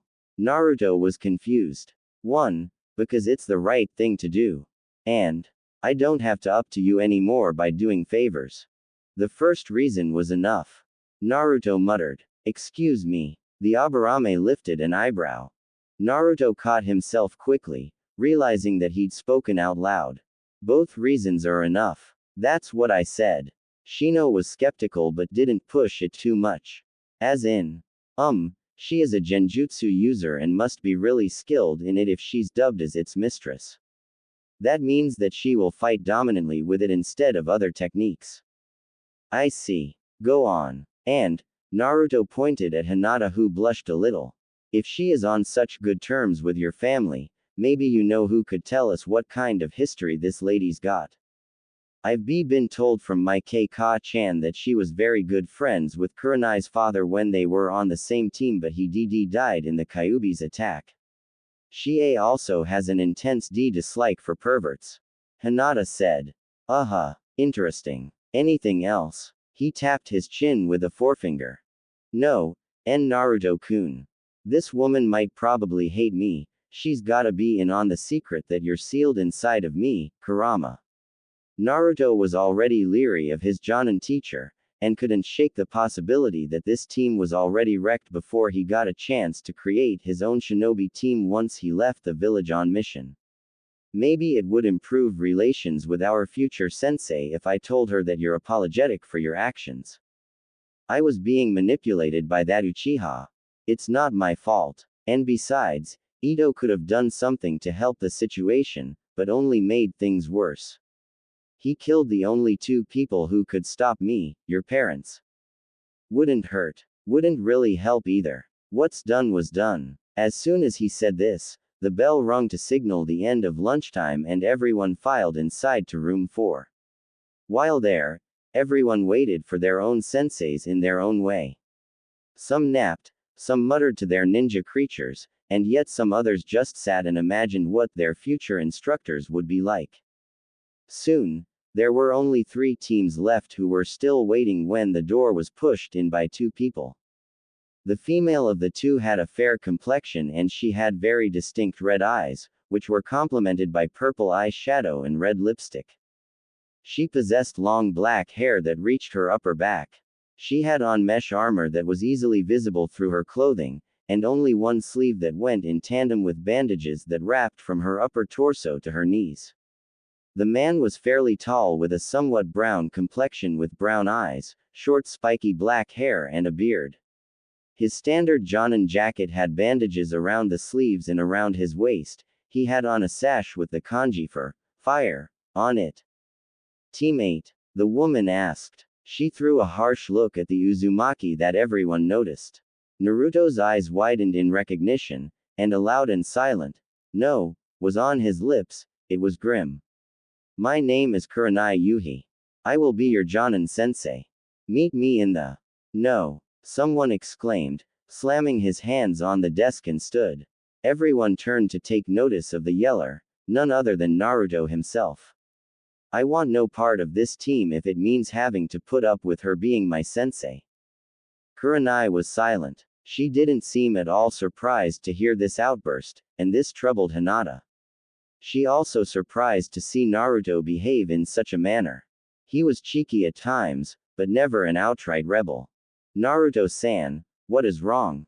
Shino asked. Nothing is wrong, Naruto said through clenched teeth. Everything is peachy and perfect. Just perfect. Alright brat, what's your damage? Why don't you want her for your sensei? You think we have to let you be a genin? The man said. Don't have to tell them about our own tests yet. Actually, yes, you do have to let me be a genin. After all, if Kuma were to attack Konoha with a couple of Jinchurikis, Naruto trailed off. He knew about the S-ranked secret. The Jonin got the message. Their expressions grew cold. The students didn't understand a thing that was going on. Asuma, let's not waste time with him. Just let him be. Kurenai enjoined to the now named Asuma. What? The man was baffled. Just ignore him. Yeah, that's right, Naruto exclaimed. Just keep doing what you did Thursday. Can someone tell me what the hell is going on? Kiba was completely confused and befuddled, couldn't take any more subtext. From what I can gather, Naruto is upset with Kurenai sensei due to some incident on Thursday. Shino sounded unsure at first in his explanation, but kept on. Judging from what was said, Naruto must be loath to the circumstance that she may have ignored him on some matter of importance. Hit the nail right on the head, Shino, Naruto said as he sat back down in a huff, still glaring at the red-eyed woman. Kurenai breathed slowly, trying to relax herself. Her first encounter with the Nine-Tails Jinchuriki didn't go well because she had blown him off when he asked for Bunshin ninjutsu help. Admittedly, she probably would have helped him if the creature that resided in him hadn't killed Shinku Yuhi, her own father. What's worse, she didn't even want him on her team, but his scores had perfectly rounded off the other students' scores, ending up being second to last in his CL, despite reports of him being the strongest genin of his generation straight from the Hokage's mouth. Just a bit earlier, she had tried to explicate to the Hokage about the fact that there would be friction between herself and the boy, but he still ordered her regardless. Look, Naruto, even if you don't want Kurenai as your sensei, the Sarutobi began. You stay out of this. You did the same thing too. Every one of you people are all the same. Will of fire. Ha! Naruto spat. Suddenly, disappearing and reappearing, the offended Jonin was in front of Naruto and lifted him by his shirt collar. You will show respect to your superiors, brat. Now either go with Kurenai, he looked to the woman by the door, or sit out another year in the academy, Asuma averred unnervingly, leaking just enough killing intent to frighten any and all genin present. He wasn't about to take any bullshit from a fresh genin, Jinchuriki or not, just because he felt biased against. Naruto wasn't fazed. He merely looked over to Kiba, as if deliberately ignoring the man lifting him up bodily. Hey Kiba, looks like you can leave Team 7 and join Team 8. Seems more your type anyway. All around there were now whisperings of the development, of how Naruto was willing to sit out a third tenure in the academy. But even so, he continued. In a CL of 20 being split into 9 teams, subtracting myself from that equation will upset that balance. That means, 2 of us are going to have to sit out another year with him, Shikamaru finished, having brought himself to be concerned enough about the situation. It's either that or he pays with us. A team has to start with 3 genin. How troublesome this is, Shikamaru said aloud, shocking the rest of the group present. Why is Naruto-kun so bitter? Hinata thought. Just when she was going to ask him why, Naruto batted Asuma's hand from off of him, and stormed out of the room while giving Kurenai a wide berth, shooting her an angry look as he left. Well, Kurama, guess you're right. Forgive and forget really is impossible for me. Told you. Naruto mumbled heatedly under his breath as he subconsciously started moving the swing he was seated on. How was he supposed to forget all the wrongs done to him when he could remember everything vividly as if it had happened only a minute before? Anyone who preached love and forgiveness must have never had memory like his. Why was everything so goddamn complicated? Kiba came out of the school with his Ninkin Akamaru by his side, and Naruto took notice of them immediately. The dog had his nose close to the ground, apparently tracking a scent. Naruto watched them as Kiba apparently spotted him before his dog, and told him. With that done, he patted his dog and allowed him to jump onto his head, before the two came over, whereupon Kiba then took a seat on a tree root beside the whiskered boy.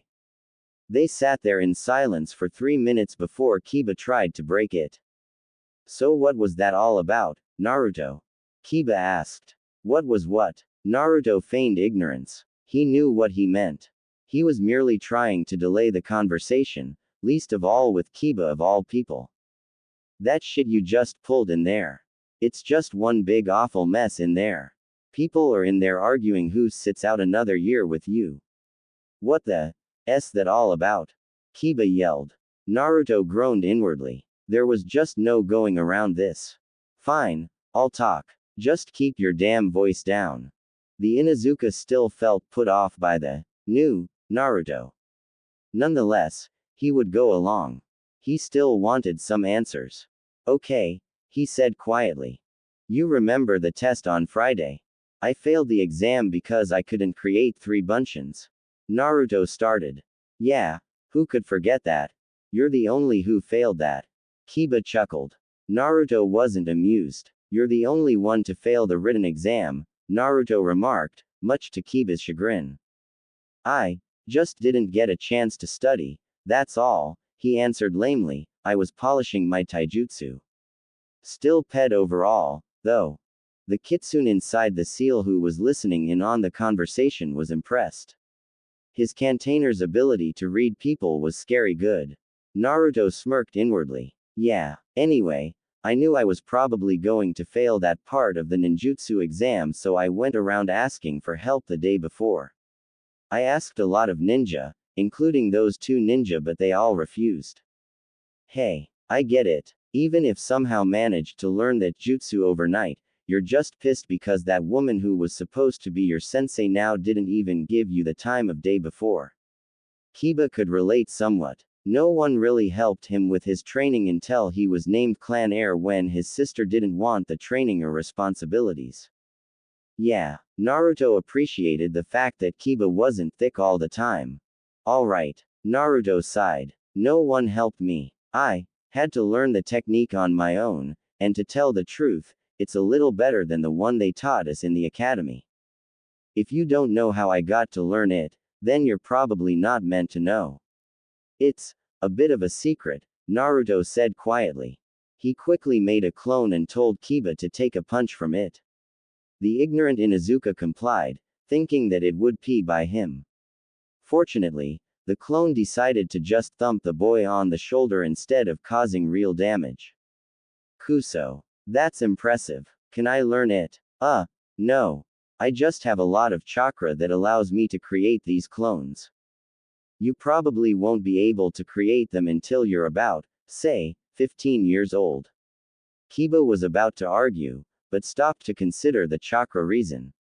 It was true that the clone jutsu required a small amount of chakra, and people who couldn't create them were often people with too much chakra, his mother had explained once. If that was Naruto's reason, since it concurred with his mother's explanation, then the guy wasn't lying. But still, maybe you could just forgive and forget even this time, huh? Naruto growled when he heard that, thinking that the phase was getting to be both ironic as well as reoccurring. I don't think it's fair for to hold a grudge against a teacher to the point of making two of us sit it out with you for another year.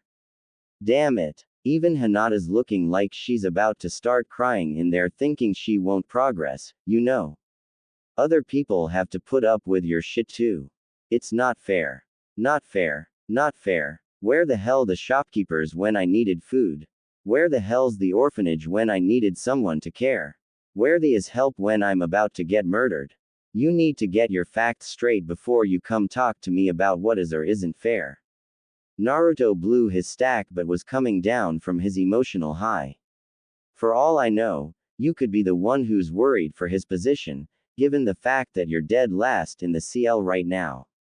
Damn, Naruto. People tell me I'm a prick, but you're acting even worse. I don't know what the hell your problem is, but don't take it out on me.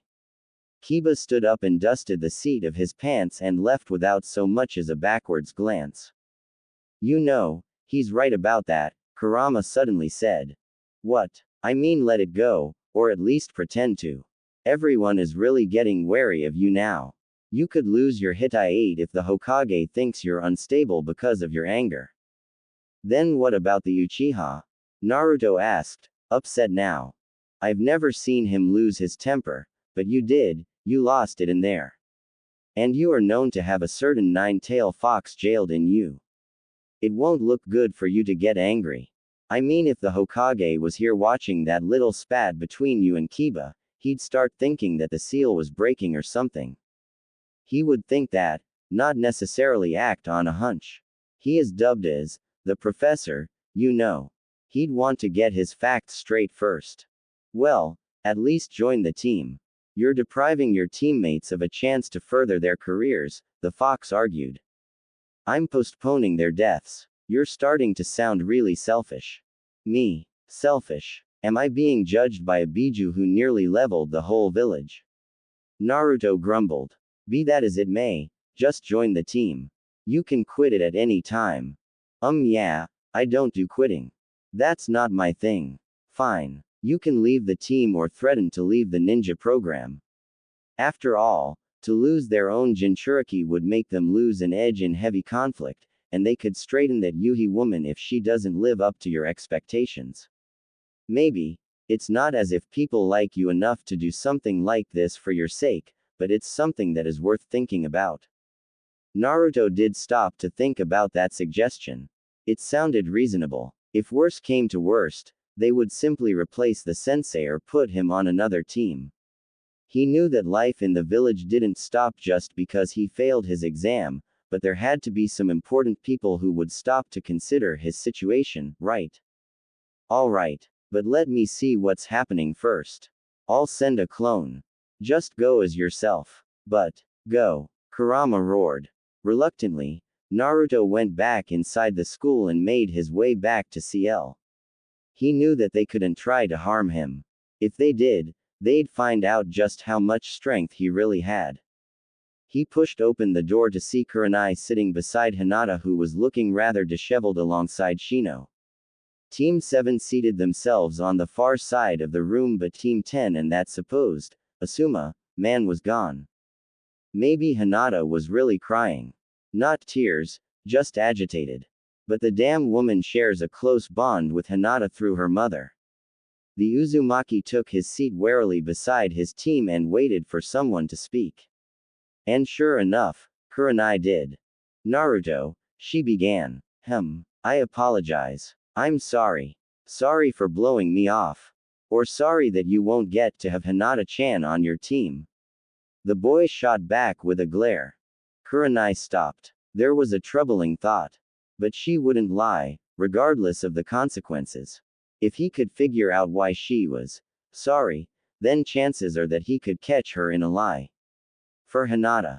Thought so. Nonetheless, I've been convinced by someone to suffer being on a team with you as my sensei so as to not deprive my teammates of a genin squad. Kiba, who had been listening, lifted his hand triumphantly. Not you, Kiba, said Naruto, noticing but not even looking at the Inuzuka. Someone else. Who is this person? Shino asked. I'm not at liberty to say. Shall we go, Kurenai-sensei? Naruto could barely say the last part, an obvious sign to everyone that he was extremely unwilling. Kurenai observed him for a bit longer.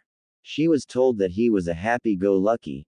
Perhaps the Mizuki incident had changed him more than everyone had originally thought. She stood up and beckoned for them to follow her. Perhaps if they got to know each other they would have a smoother relationship. Not that she wanted to have one. It was just the Hokage's orders. X equals X equals. So tell me about yourselves. Name, likes, dislikes, hobbies, dreams. Shino, why don't you start first? They were all seated on a convenient log in front of their sensei that chose to stand. At present, they were going through some mini introductions that were supposed to improve team synergy. My name is Shino Aburame. I like to spend time organizing and cataloging insects I come across. I dislike those who misjudge myself and my clan. My likes and hobbies are the same. My dream is to become a good clan head. Naruto gave Shino a friendly fist bump on the Aburame's shoulder and grinned widely. You don't like people who misjudge you. I think we're gonna get along just fine. I won't judge you if you don't judge me. Deal. What? Why would he be judged? This must be tied to the conversation I had my insects eavesdrop on when he was speaking to Kiba. Very well, Naruto-san. Alright, Hinata, why don't you go next? Kurenai suggested. Hi. My name is Hinata Hyuga. I like being with my parents and I like cinnamon buns. My dislikes are those who think my kindness is weakness and I don't like my family's segregation with the seal. My hobbies are flower pressing. My dream is T2, she looked at Naruto and blushed deeply. I am not sure what is I want to do, but there are things TT that I want. Sorry if that sounds strange. Naruto blinked and shrugged. Inside the seal, the monstrous kitsune sighed. Even with his spiked intelligence, Naruto was still a complete dunce. Perhaps he would learn something about love when the library clones finally dispelled. Who knows how long that would take? Since it's my turn, I'll just start. My name is Naruto Uzumaki. I like to train in, well, pretty much anything that involves me getting stronger, and I'm not too shy about learning either, especially after my wake-up call last week. My dislikes are those who judge me, including biased teachers due to my status. He stared at the teacher pointedly but she ignored him. My hobbies and likes are the same. My ambition. I guess I'm like Hinata-chan. I don't really have any dreams or ambitions, but I am looking for someone, and not for good reasons. That's all. Alright. Kurenai clapped her hands, trying to dismiss the vague note that the Uzumaki had left in the air. The three of you have one final test. The original plan was to have the three of you to attack me using teamwork by attempting to take these bells. She took 2 bells from her weapons pouch. But all three of you know due to the earlier incident in room 4 that a team has to have 3 students under a teacher. So instead, I want all three of you to fight me with the intent to kill, only so that I can get to see your current level of progress. I'll call the session quits if I've seen enough. The red-eyed woman looked to her students, seeing them all stand up to ready themselves in some fashion. Shino whispered to his insects and Hinata activated her Byakugan while Naruto performed the ram seal to call forth his chakra. Judging by his intensity, she could tell that the boy was going to start using jutsus left, right and center. Begin. Shino and Hinata jumped into the trees to hide while Naruto sat back on the log. Yuhi glared at the boy whom she believed was lackadaisical. Well. Oh. The test stops when you say you've seen enough. I can already beat a Chunin, that much is obvious, even if it was just a ping chance. If you really want me to fight seriously, I could probably level this whole training ground, might even kill you. His face brightened a little at the thought, and the expression only served to upset the woman. Probably won't, though. Kurenai scoffed. You level this whole training ground. She doubted it. Even if he beat Mizuki, the Chunin's skills were slightly dulled. Notwithstanding this, Naruto had only just made genin. As for what she knew about him, it was that he knew that he was now a ninja, and that he knew his status.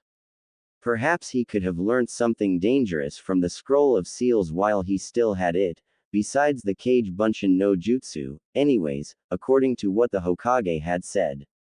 But who was to say that he hadn't learned others? Naruto smirked. I don't want to be arrogant.